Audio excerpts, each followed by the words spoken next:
PTI उम्मीदवार शुएब शाहीन बड़ी परेशानी का शिकार। सहाफी हामिद मीर के सवाल पर बड़े राज से पर्दा हटा दिया।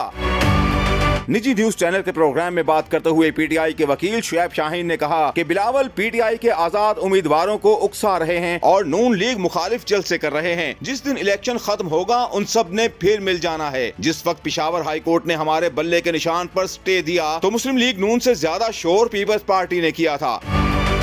प्रोग्राम के मेजबान हामिद मीर ने सवाल किया, तो आपको यकीन है कि आपका वोटर तीर पर मोहर नहीं लगाएगा? शुएब शाहीन ने कहा कि पंजाब इस्लामाबाद में तीर का नामो निशान ही नहीं है। शुएब शाहीन ने अहम बात बयान करते हुए कहा कि हम 3 बार सुप्रीम कोर्ट गए, चीफ जस्टिस काजी फायज ईसा से इलेक्शन कराने की इस्तदा की। उन्होंने जवाब दिया, आपकी दरख्वास्त पर इलेक्शन तो होगा मगर आपके बगैर होगा। क्या ये इंसाफ है?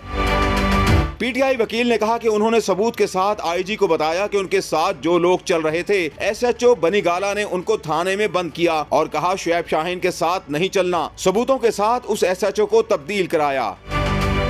एसएचओ शहजाद, चक शहजाद, एसएचओ नेलोर और आप पारा रोज उनके लोगों को फोन करके कहते हैं शुएब शाहीन के साथ नहीं चलना, बसूरत दीगर तुम्हारे खिलाफ पर्चा दूंगा।